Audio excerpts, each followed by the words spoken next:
बिस्मिल्लाहिर्रहमानिर्रहीम अस्सलाम वालेकुम। मैं हूं आपका मेज़बान साजिद मुंदल। आज 26 दिसंबर है, साल 2020।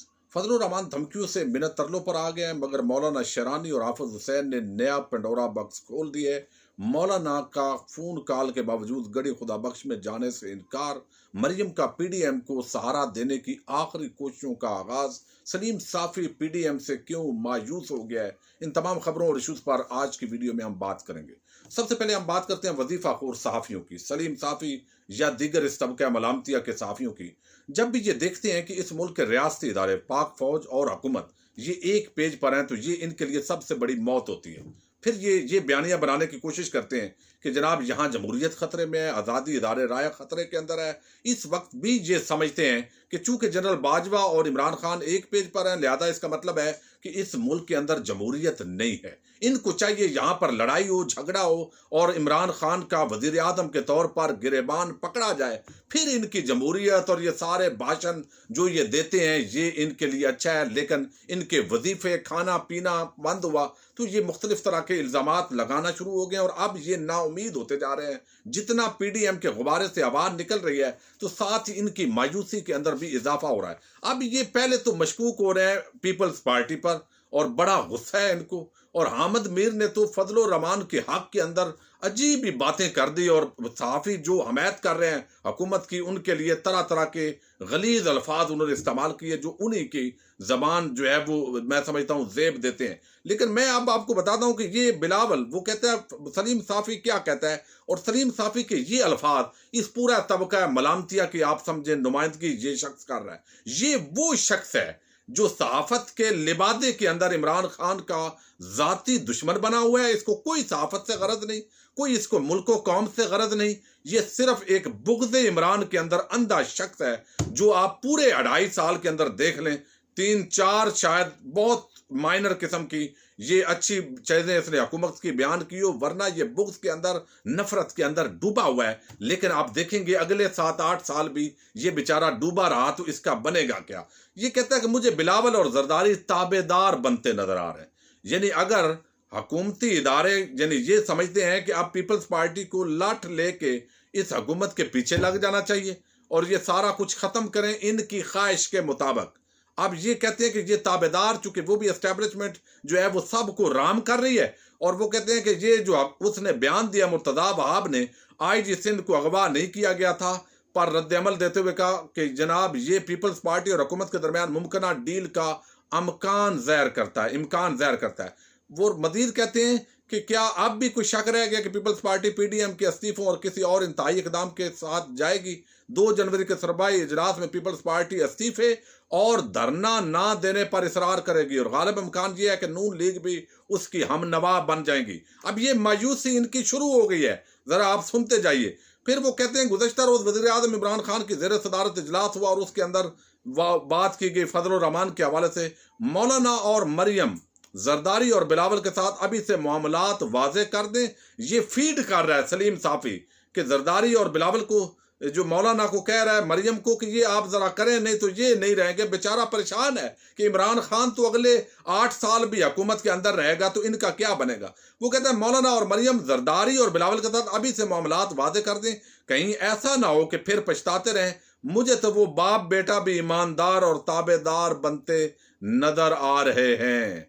ये कह रहे हैं जनाब ये फजलुर रहमान कि ये जो सलीम साफ़ी हैं कि ये मुझे ताबेदार सारे बनते नजर आ रहे हैं। इसका मतलब है इमरान खान की हुकूमत नहीं जा रही। तो जब ये तबका आपको मायूस नजर आया तो आप समझें कि इस मुल्क का मुस्तकबिल बड़ा रोशन है। अब फजलुर रहमान का जो मामला है उससे पहले हम बात करते हैं फजलुर रहमान के गड़ी खुदा बख्श जाने की। देखिए सबको दावत दी बिलावल ने, फजलुर रहमान को फिर आसिफ जरदारी ने दावत दी, लेकिन वो बेनज़ीर की बरसी के अंदर नहीं जा रहे। वो क्योंकि मर्दान के अंदर नहीं आए और ये एक तासर कायम करने की कोशिश की गई। चूंकि मर्दान के अंदर बिलावल या पीपल्स पार्टी की कोई आला क़यादत नहीं आए तो इस वक्त फजलुर रहमान चाहते हैं कि सब कुछ इस्तीफा दें और आप घर जाएं और यहाँ लॉन्ग मार्च और धरना हो और ये हुकूमत का धरन तख्ता हो। ये उनका डिमांड है। चूंकि चंद सीटें हैं उनकी फ़ायदा उनको नहीं है, खुद वो असम्बली से बाहर हैं तो उनका ज़्यादा नुकसान भी इसके अंदर नहीं है। इत्तेहाद का सरबराह उनको बनाया हुआ है, चूंकि मदारस के और कुछ रिलीजियस जो जमातें होती हैं उनके कारकुन बड़े मोटिवेटेड और चार्ज होते हैं। ये मजबूरी होती है, ज़रूरत भी है उनकी। अब वो कहते हैं सारा कुछ खत्म करें, लेकिन ये इतनी नशिस्तें छोड़ना और फिर खास तौर पर सूबा सिंध की हुकूमत छोड़ना, ये कोई खाला जी का घर तो नहीं है।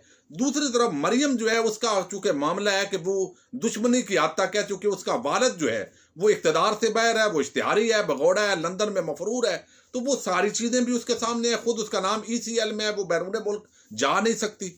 ये चीजें वो तो फजल रहमान के साथ मिले हुए हैं ताकि फजल रहमान को आगे रखें और मजीद ये एस्टेब्लिशमेंट और फौज के खिलाफ एक बगावत का माहौल पैदा किया जाए। अब इन माहौल के अंदर जो है वो मर्दान चूंकि पीपल्स पार्टी वाले नहीं गए अभी तक, चूंकि इतफाक नहीं हुआ इस्तीफों पर, लॉन्ग मार्च पर, धरने पर और मजीद आगे सेनेट के इंतखाबात पर अभी तक कोई भी इस हवाले से हतमी फैसला नहीं हुआ, जिसकी मायूसी आप सलीम साफी से भी देख रहे हैं। इस वजह से ये परेशानी है और ये एक तासर दे रहे हैं फजल रहमान कि मैं शरीक नहीं हो रहा, चूंकि मजलिस आमला का हमारा इजलास है, इस वजह से उन्होंने उस दिन इजलास रख लिया है। तो अब जब आतिफ जरदारी ने फोन किया और ये तासर बन गया कि ये फजल रहमान और इनके दरमियान दूरी पैदा होगी, तो उसको दूर करने के लिए अब एक वफद जो है वो जमीयत उलमा इस्लाम का वहां पर जा रहा है, वो शिरकत कर रहा है। दूसरी तरफ मरियम जो है वो ये तासर बार बार बनाने की कोशिश कर रही है कि ये PDM के अंदर हमारा बड़ा आपस में इतफाक है, हम बड़े मुतहद हैं। आप अंदाजा कीजिए कि क्या कभी बिलावल ने नवाज शरीफ जिंदाबाद का नारा लगवाया है, बल्कि उसके बयानिए का रद्द किया है बिलावल ने। लेकिन मरियम को चूंकि जरूरत है पीपल्स पार्टी की और पीपल्स पार्टी की इस पूरे इत्तेहाद के अंदर सबसे ज्यादा अहमियत है, तो वो बार बार पीपल्स पार्टी जिंदाबाद के भी वो कहावत मशहूर है ना कि बाप बना लिया जाता है जब जरूरत हो किसी की, तो यानी आप आगे समझ जाएं, तो वो उस जरूरत के तहत आप बाप बनाने पर आ गए इस पीपल्स पार्टी, आतिफ जरदारी और बिलावल को। ये नौबत भी आने से पीपल्स पार्टी जिंदाबाद के नारे लगे। अब यहां पर जो है वो मरियम आज गुफ्तगू की उन्होंने लाहौर के अंदर, और वो तासर देने की ये कोशिश की कि शायद उनको तो कोई मसला ही नहीं है, अब मसला उनको बिल्कुल नहीं है और लिहाजा हम जो है वो PDM के अंदर बिल्कुल मुतहद हैं, एक ही बात है हमारी, कोई टेंशन और परेशानी वाली बात नहीं है। लेकिन यहां पर चीजें अब और जो है वो वाज़ेह होती जा रही हैं। एक तो इनका इतफाक तो पता चल गया कि नहीं है, दूसरी तरफ फजल रहमान जो है जो उन्होंने 4 लोगों को पार्टी से निकाला है, ये तो उस इजलास के अंदर फजल रहमान खुद शरीक ही नहीं हुए। कायम मकाम मौलाना मोहम्मद यूसुफ उनको अमीर बनाया गया और वो जो कायम मकाम अमीर बने, चूंकि फजल रहमान उसके अंदर शरीक नहीं हुए, तो उन्होंने ये तासर देने की कोशिश की कि अगर मैं फैसला करूं एज ए अमीर तो ये होगी इंतकामी कार्रवाई, इसलिए कायम मकाम अमीर मैंने बनाया और पूरी एक कमेटी बनाई, उसने उन 4 लोगों को हटाया। लेकिन अब मामलात यहां पर नहीं जा रहा है। अब जो है वो नए, एक तो मौलाना शेरानी तमाम जिली लेवल पर वो राब्ते कर रहे हैं और एक बड़ा कन्वेंशन बुलाने जा रहे हैं और उसके अंदर उनकी आपस में आइंदा चंद दिनों के अंदर 2-4 दिन के अंदर अंदर एक इजलास होने जा रहा है और इस इजलास के बाद अगले लाया अमल का ऐलान होगा। और ये इनको पता है कि तमाम यानी 2 सूबों के अंदर इस वक्त जमीयत उलमा इस्लाम का वजूद है। थोड़ा सा आप समझें लाड़काना, जैकबाबाद, इस पट्टी के अंदर सिंध के अंदर भी कुछ इनके मदारस और कारकुनान पाए जाते हैं। अब यहाँ पर जो है वो अब सारे जो पुराने काम हैं, कारनामे हैं, करतूत वो सामने लाए हैं हाफिज हुसैन और मौलाना शेरानी, और वो मजीद भी लाना चाहते हैं। तो वो जो एक धमकियां थी कि निकाला उन्होंने, तो अभी भी पैगाम भेजे गए जो जमीयत के जराए हैं वो कन्फर्म कर रहे हैं इसको कि वो बाकायदा उनको भेजे जा रहे हैं पैगाम के दरमियान में अभी भी जो है वो वक्त नहीं गया, हम आपको पार्टी में लेने के लिए तैयार हैं। और ये मौलाना इस इजलास के अंदर चूंकि शरीक इसी वजह से नहीं हुए ताकि एक रास्ता जो है वो खुला रहे, तो उन्होंने कहा कि पार्टी में हम इस तरह ना गए हैं, हम अभी भी पार्टी में है, पार्टी से जाएगा फजल रहमान, चूंकि उसने अपने जवाब नहीं दिया, हमें कोई शौकात नोटिस नहीं मिला, हम तो बानी अरकान में से हैं, तो हम उनसे पहले के जमीयत उलमा इस्लाम में है, तो पार्टी से जाना पड़ेगा उनको। और दूसरी बात उन्होंने ये की है कि ये डील करने वाले लोग हैं, ये बिकने वाले लोग हैं, और ये हमारे इख्तलाफ के अंदर एक बड़ी वजह जो है उसके अंदर आई है। वो कहते हैं, मैं आपको स्टेटमेंट जरा पढ़ के देता हूं हाफिज हुसैन अमर की। वो कहते हैं कि सेनेटर अब्दुल गफूर हैदरी वज़ीर आला बलूचिस्तान बनने के लिए ब्रिगेडियर खालिद के पास गए थे।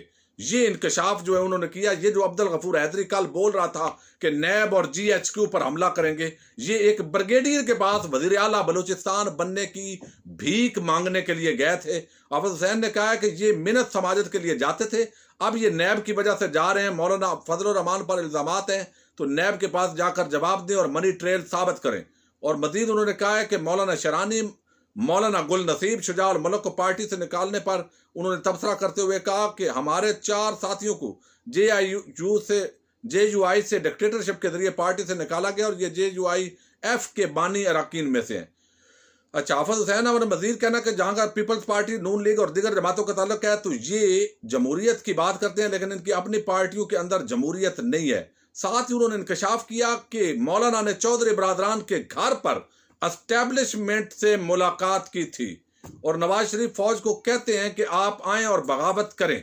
एक तरफ फौज को कह रहे हैं कि इमरान खान को घर भेजें, दूसरी तरफ कहते हैं कि फौज गैर आईनी तौर पर किसी को लेकर ना आए, उनके अपने कौलो फेल में तदाद है। वो कहते हैं हमारे असल इख्तलाफात यही है कि ये बात जमहूरियत की करते हैं, ना पार्टी में जमहूरियत है, और फिर फौज को जो दावत देते हैं ये गैर आईनी दावत है। अब यहाँ पर फजलुर रहमान ने कुछ लोग इनके पास भेजे कि ये मामला चूंकि पार्टी एक डिसिप्लिनरी कमेटी के तहत हमने किया है, ना आप वो मुर्दे जो कहते हैं गड़े से उखेड़ें और ना हम उखेड़ें, तो आप अभी भी जो है हम इकट्ठे हो सकते हैं और ये बयानात आप वापस लें। लेकिन उन्होंने अब इनकार कर दिए। अब हर तहसील सतह तक, यूनियन काउंसिल सतह तक, जहां तक जमीयत उलमाए इस्लाम का ये नेटवर्क है, वो एक बड़ी बगावत करने जा रहा है। और मैंने आपको 1 महीना पहले बताया था कि ये रहनुमा अलग होंगे।